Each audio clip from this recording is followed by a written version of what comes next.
Kembali lagi di Prabu Live.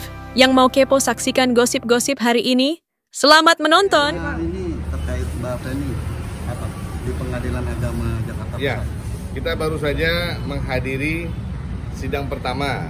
Feni hadir sebagai tergugat kasus perkara ya terkait pengesahan perceraian dan pengesahan cerai talak, ya, pengesahan isbat dengan cerai talak.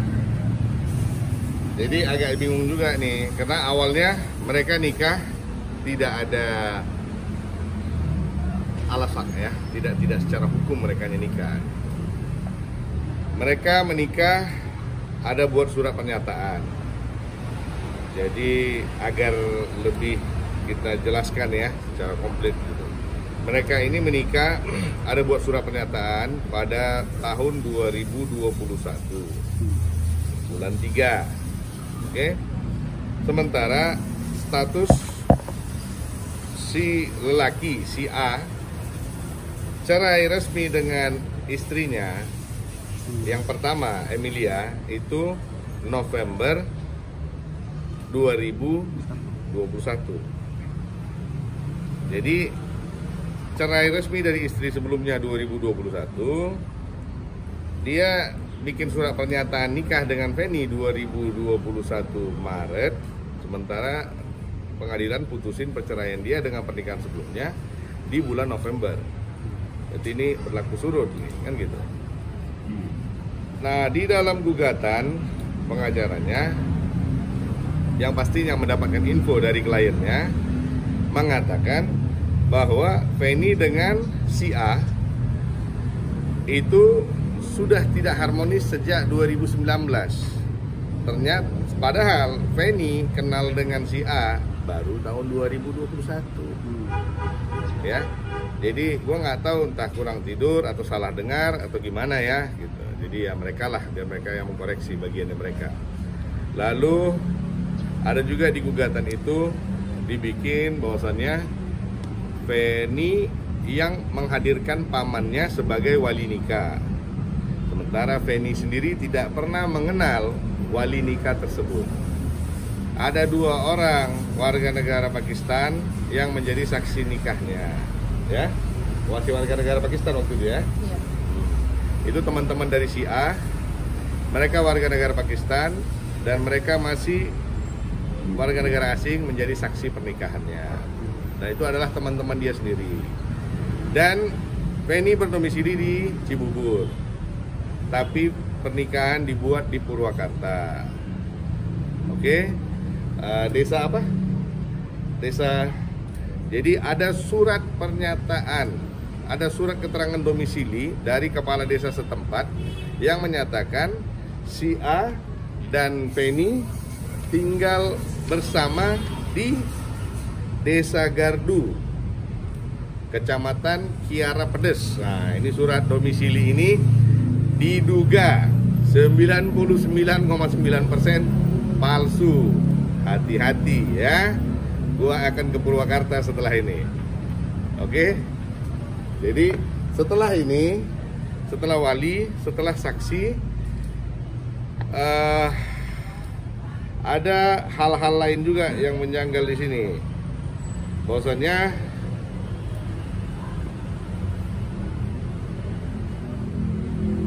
dia juga meragukan keabsahan daripada kedua anak lelakinya.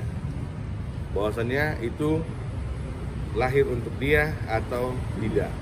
Saya nggak tahu apa alasannya, saya rasa ya tidak profesional banget ya, dan tidak lelaki banget lah ya untuk menjadikan ini sebagai alasan untuk berbuat yang dia mau ya. Oke lah, pada anak pertama oke, mungkin pada anak dua-dua juga dia begitu kan ya. Tapi kita kembali ke jalur profesional aja. Ya, jadi ini orang kalau gue lihat sangat menyepelekan hukum Indonesia. Dia di pernikahan sebelumnya belum kelar, dia sudah nikah dengan Feni. Nah, di pernikahannya dengan Feni juga dia sengaja bikin antah berantah dan gak jelas dari awal, dan dia memang gak mau legalin Feni, mungkin karena ada maksud lain. Jadi kalau pada saat datang lompatan-lompatan seperti ini, Feni akan menjadi sumir. Nah ini kalau sekarang nggak ada bantuan media aja kan, dunia tidak akan tahu apa yang dia buat. Jadi pernikahan pertama belum komplit, dia sudah pindah ke pernikahan kedua. Pernikahan kedua belum selesai, dia sudah kasih surat pernyataan loh ya. Dia sudah bikin surat pernyataan cerai pada tahun 2023. Mana surat pernyataan cerainya? Dia sudah bikin surat pernyataan cerai pada tahun 2023, tanggal 23 bulan November, bahwasannya sepakat memutuskan untuk bercerai dan mengakhiri hubungan sebagai suami istri atas kedua belah pihak dan tidak memiliki hubungan lagi dalam bentuk apapun, juga sesuai ketentuan perundang-undangan yang berlaku. Kan gitu, ngeri kali ini orang udah bicara undang-undang kan. Nah sekarang pakai undang-undang apa dia masuk ke pengadilan mau gugat kan gitu. Kok enak banget anak perempuan orang dinikahin, ditinggalin, begitu dikasih anak lagi nggak dinafkain. Coba gimana ini manusia. Coba dilihat ya, surat pernyataan cerai 23 November 2023. Nah 2025 dia masih menggugat lagi. Jadi jangan dikasih celah lah buat, bukan hanya orang-orang asing aja, jangan dikasih celah buat manusia-manusia begini buat mainin perempuan dengan nama hukum. Bang, ada indikasi ke KDRT juga nggak bang? KDRT secara fisik tidak, tapi secara psikis banget. Bang, penetapan tentang soal anak juga Bang ya. Artinya yang bersangkutan berarti sempat seolah-olah menolak kalau itu anak hasil dari hubungannya, ya. Gitu. Keduanya, ya anak-anaknya itu. Nah, berarti di sini Mbak Feni ingin menetapkan kalau itu memang hasil hubungan mereka berdua. Ya, Feni tidak ingin mengkomen itu dipublis untuk di publik ya. Jadi konteksnya, ya kalau dia mau menyatakan itu silakan. Yang jelas Feni cukup tahu. Feni tahu siapa ayah dari anak-anak sebenarnya. Karena dia sudah menyatakan itu, jangan satu saat dia datang untuk mengaku-ngaku sebagai ayah anak-anak itu lagi. Itu aja. Akte kelahirannya sendiri, ayah kandungnya siapa Pak? Enggak, tidak dimention, dia cuma bikin anak dari ibu. Karena dari awal sudah ketahuan kalau ini pernyataan Feni ya. Feni, saya khawatir Feni minta saya ngomong, dia takut nangis di depan kamera. Jadi konteksnya dari awal Feni sudah mulai ketahuan kalau dia ini suka bermain belakang dengan wanita-wanita lain. Ini keterangan Feni. Jadi sudah banyak ketangkap dan Feni mulai hilang respect lah.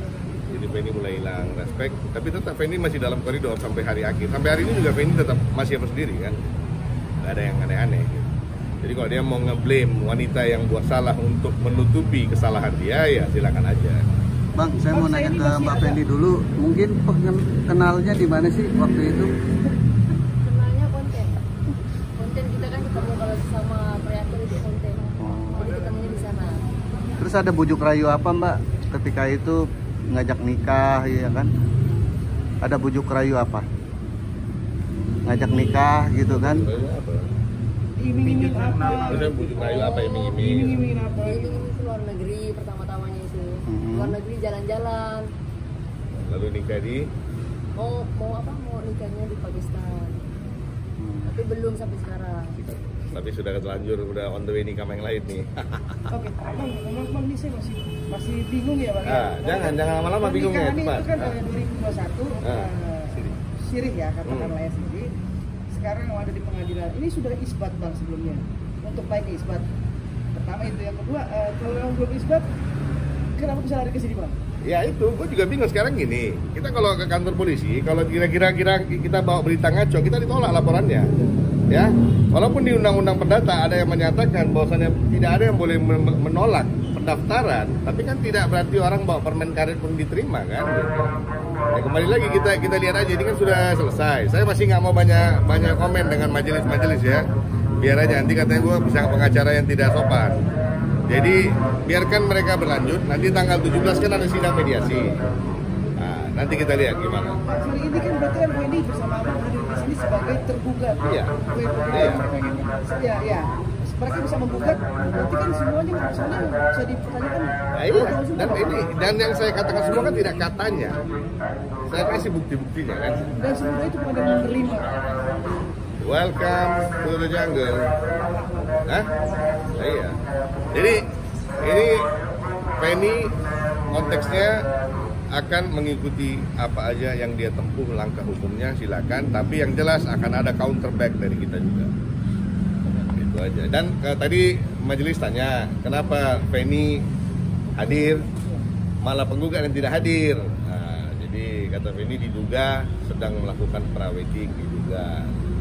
Oke Bang, tapi kalau pada akhirnya nanti semua ini kita anggaplah palsu, karena sekali lagi apa aja palsu?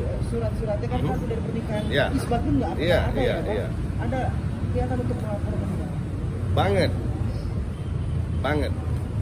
atas dugaan apa aja Bang? Pasal-pasal. Ya pastinya pemalsuan, karena surat domisili itu pasti pemalsuan, ya. Lalu surat pernikahan dia bikin backdate itu sudah pemalsuan. Lalu uang Feni dia raup miliaran itu sudah lain lagi pasal paling favorit kan gitu. Jadi ada, cuma kan kita ini kebetulan kita juga baru balik ke Jakarta, jadi kita pertama kali menghadiri ini. Kebetulan ini di luar daripada kita punya kita punya dates. Tanggal nanti tanggal 17 untuk mediasi ya. Tanggal 17 mediasi. Dan harus datang kedua belah pihak ya. Ya kita pasti datang gitu. Karena saya terus terang membunuh penasaran di diri saya sebagai seorang praktisi hukum. Ya gue juga ada baca-baca dikit, gue juga paham hukum lah ya gitu. Tidak hanya hakim aja yang paham hukum kan gitu. Saya mau lihat kemana sih arahnya ini gitu. Kalau dibilang mau berdamai, emang siapa yang menyatakan perang kan gitu. Emang kalau bilang sekarang dia mau damai, apalagi fungsinya itu laki-laki juga udah mau perempuan lain, mau ngapain kan? Nah.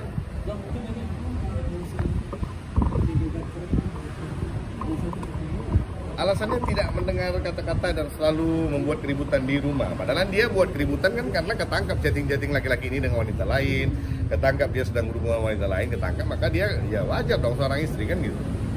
Bang, lakinya ini kan seorang WNA ya, terus status uji menetapnya itu dari keimigrasian ada masalah? Iya, dan gue bilang ya imigrasi juga kita belum tahu ini izin tinggalnya seperti apa. Dia kok bisa bikin income miliar-miliar di negara kita, dia bisa bikin TikTok begini begitu mencari keuntungan. Nah sekarang gue tanya, kita nih warga negara Indonesia nih, kalau ke negara orang, bisa nggak kita semudah itu bikin uang di negara orang kan gitu? Kenapa begitu lengahnya hukum praktek kita pada saat orang asing mau meraup keuntungan di negara kita? Bukan investor loh.